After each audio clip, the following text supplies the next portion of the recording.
দেশের ক্ষমতায় কত লোককে দেখলাম, বালক হওয়ার পর থেকে, বোঝ হওয়ার পর থেকে অনেক লোককে দেখলাম। অনেকবার দেশের প্রধানমন্ত্রী হিসাবে ছিলেন, কারোর থেকে আমাদের মন জয় হয়নি, কারোর থেকে আমাদের মন বসেনি, কাউকে আমাদের ভালো লাগেনি।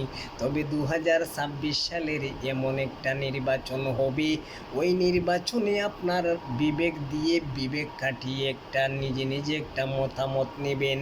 এবারের নির্বাচনে যোগ্য মানুষকে প্রধানমন্ত্রী হিসাবে আপনারা প্রতিষ্ঠিত করবেন।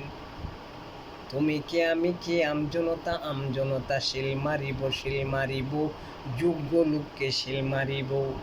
অযোগ্য লোককে শিল মারিয়া ছাগলকে যখন ছেড়ে বসাইবা, সেই ছাগল তোমার মাথার উপরে উঠিয়া নাচবে গো, মাথার উপরে উঠিয়া নাচবে। কত নাচ যে আমরা বিগত দিনে দেখলাম, আর আমরা নাচতে চাই না, আর আমরা গাইতে চাই না। এবার আমরা সৌম্যের গান গাইতে চাই, ন্যায়ের গান গাইতে চাই, কোরআন সুন্নাহ মোতাবেক রাষ্ট্র চাই। কার কার মত আছে বলিয়া যাবেন।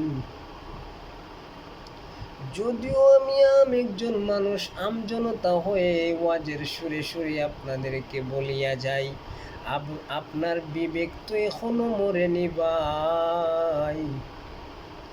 আপনার বিবেক কাটিয়ে, আপনার মাথা খাটিয়ে চিন্তা করিয়া রাতের বেলা যখন ঘুমের ঘরে যাবেন, একবার চিন্তা করবেন।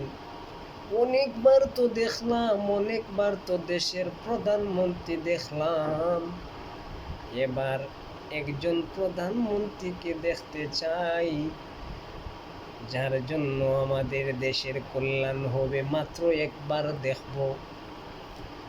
যোগ্য লোক, জ্ঞানী লোক যখন ভাববে, চিন্তা করবে, যোগ্য লোককেই তার মহামূল্যবান বুদ্ধি দিবে। আর মূর্খরা যারা আছে, সিঙ্গার আর পাগল যারা আছে গো, সমস্যার পাগল যারা আছে গো, টাকার পাগল যারা, খারাপ লোকের সঙ্গী হলো তারা। টাকার জন্য আপনার দামি মূল্যবান বুদ্ধি ক্রস করবেন না, আপনার মূল্যবান বুদ্ধি নষ্ট করবেন না, আপনার মূল্যবান বুদ্ধি নষ্ট করবেন না। যোগ্য লোকের হাতে দেশকে একবার তুলে দিয়ে দেখুন দেশটা কত ভালো চলে। যদি এই 5 বছর দেশ ভালো না চলে, আমাদের হাতে ছাবি পরের 5 বছরে আরো একজন নতুন মন্ত্রীকে আমরা গ্রহণ করব। মতামত আপনার, সিদ্ধান্ত আপনার। আমার ভোট আমি দেব, যাকে ইচ্ছা তাকে দেব, টাকার কাছে বিক্রি হব না।